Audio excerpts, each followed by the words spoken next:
नमस्कार साथियों, आर के प्रजापत चैनल में आपका हार्दिक अभिनंदन।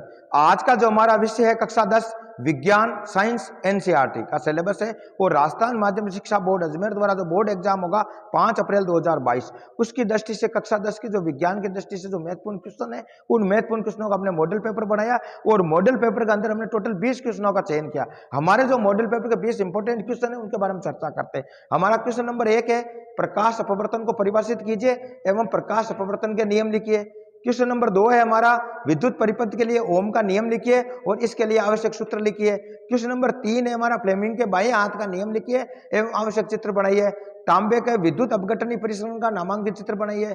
मानव पाचन तंत्र का नामांकित चित्र बनाइए। क्वेश्चन नंबर 6 हमारा, धारा अनुममता का क्या अर्थ है। क्वेश्चन नंबर 7 है, वायुमंडल में ओजोन का निर्माण किस प्रकार होता है, समझाइए। क्वेश्चन नंबर 8 है हमारा, विभिन्न अंतःस्रावी ग्रंथियों द्वारा हार्मोन तथा उनके कार्य लिखिए। मेंडल के द्विव संकरण का आरेख चित्र बनाइए। जो आरेख बनाना हमें प्राप्त लक्षण प्रारूप अनुपात बताइए। और क्वेश्चन नंबर 10 है, विवर्तन किसे कहते हैं और दर्पण के रेख की आवर्धन की परिभाषित कीजिए। ये भी इंपॉर्टेंट क्वेश्चन, इसको भी आप याद करके जाना।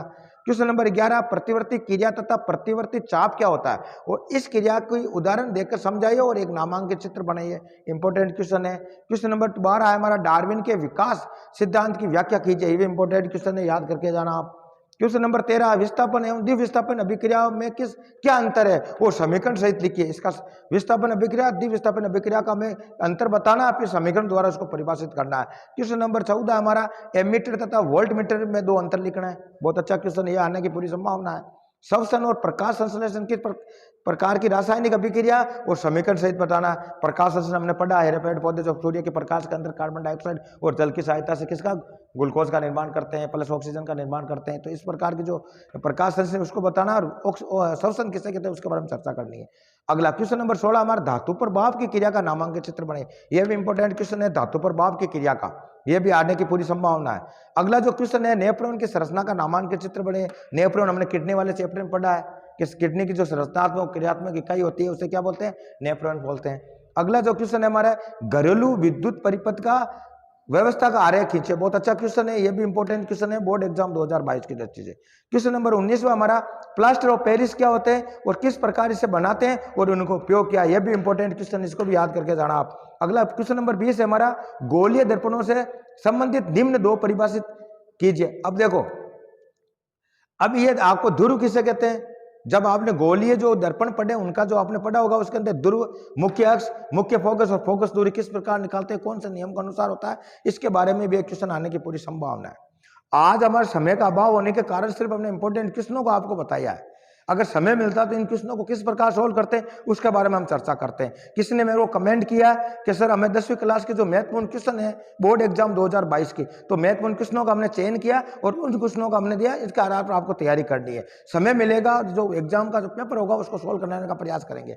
अब हमें चर्चा करते हैं जो हमारा पेपर आएगा बोर्ड एग्जाम 2022 में विज्ञान, वो किस प्रकार का पेपर होगा, कितने क्वेश्चन आएंगे, किस मार्क कितने मार्क आएंगे, कितने अंक आएंगे, इसके बारे में चर्चा करते हैं। तो हमारा जो टोटल क्वेश्चन पेपर आएगा 80 नंबर का आएगा और 80 नंबर का समय में मिलेगा वो 2 घंटे और 45 मिनट मिलेगा। आगे समझो आपके।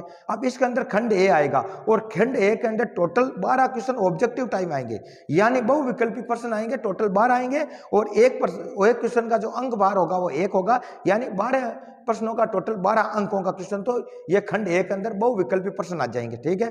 फिर इसके अंदर रिक्त स्थानों की पूर्ति करो और रिक्त स्थानों की पूर्ति से संबंधित टोटल 6 क्वेश्चन आने की संभावना और एक क्वेश्चन का जो अंक भार होगा वो 1 होगा। टोटल 6 क्वेश्चनों का 6 अंक हो जाएंगे, ठीक है। तो 18 अंकों के तो आपके टोटल ऑब्जेक्टिव प्रश्न और ये जो रिक्त स्थान वाले आ जाएंगे।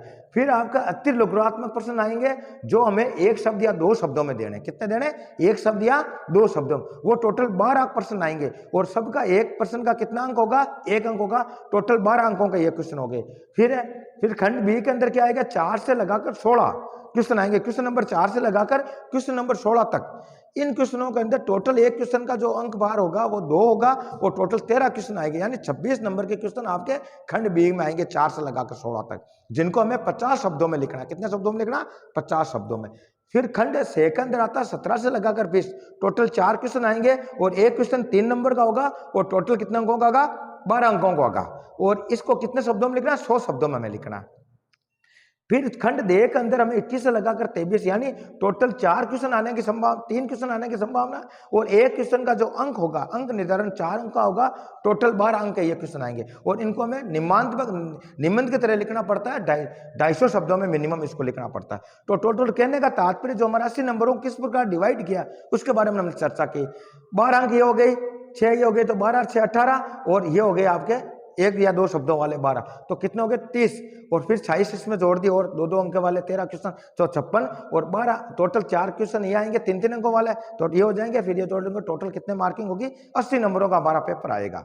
और पेपर के अंदर एक बात और बता दूं मैं आपको, अपवर्तन से संबंधित क्वेश्चन पक्का आएगा, इसलिए आराम से समझ के जाना इसको। और ओम का जो नियम हमने पढ़ा है कि जो प्रवाहित धारा किसी विद्युत परिपथ धारा प्रवाहित करते हैं तो उसके सिरों पर उत्पन्न विभवांतर उसमें प्रवाहित धारा का अनुक्रमानुपाती होता है, V प्रोपोर्शनल I। ठीक है, पढ़ा हमने। V बराबर लिखेंगे RI, और R की वैल्यू निकालेंगे, ओम जिसको प्रतिपादित करते होता है V/I। अब वोल्ट को किस में मापते हैं, I को किस में नापते हैं, एम्पियर में नापते हैं, V को वोल्ट में नापते हैं। तो इस प्रकार के क्वेश्चन आपको आना चाहिए। ये भी अच्छा, प्रकाश जिससे बात करते हैं गोलीय दर्पणों से संबंधित को परिभाषित की, जिसमें दूर की परिभाषा हमें लिखनी है, मुख्य अक्ष क्या होता है, मुख्य फोकस क्या होता है, और फोकस दूरी क्या होती है, इससे रिलेटेड क्वेश्चन पूरा आएगा।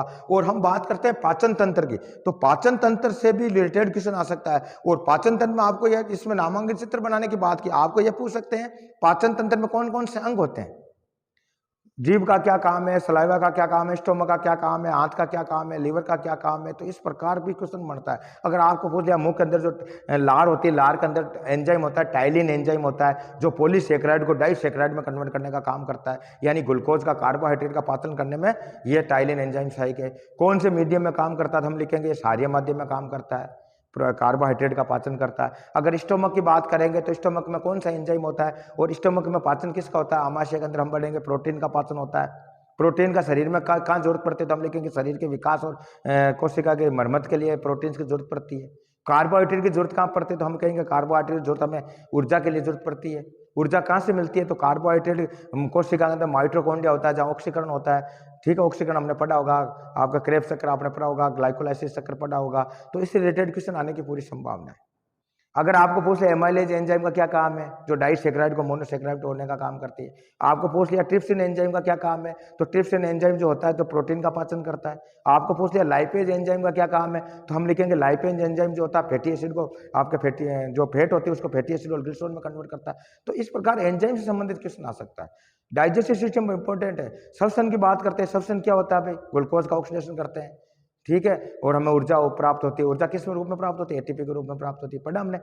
जब ऑक्सीडेशन करते हैं तो कार्बन डाइऑक्साइड और जल प्राप्त होता है। और प्रकाश संश्लेषण में क्या होता है कि जितने भी हरे पेड़ पौधे का ताजपेपर है जिसमें क्लोरोफिल पाया जाता है, पर्णहरित पाया जाता है, वो सूर्य के प्रकाश में क्या करेंगे, कार्बन डाइऑक्साइड और जल की सहायता से क्रिया करके और ग्लूकोज और प्लस ऑक्सीजन का निर्माण करते हैं।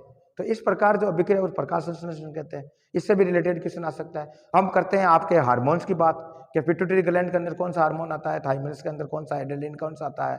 ठीक है, अग्नाशय के अंदर कौन सा हार्मोन आता है, टेस्टोस्टेरोन हार्मोन क्या है, एस्ट्रोजन हार्मोन क्या है। तो इनसे रिलेटेड एक क्वेश्चन आने की पूरी संभावना है। हार्मोन से रिलेटेड बोर्ड एग्जाम में पक्का क्वेश्चन आएगा। और आपको अपवर्तन से संबंधित भी क्वेश्चन आएगा। अपवर्तन के नियम पूछेंगे, अपवर्तन से कौन कौन सी जो घटनाएं घटित होती है उसके बारे में पूछेंगे आपके, कि रात के समय तारे टिमटिमाते किस घटना के कारण होते हैं। तो इस सब के बारे में आपको क्वेश्चन आना चाहिए।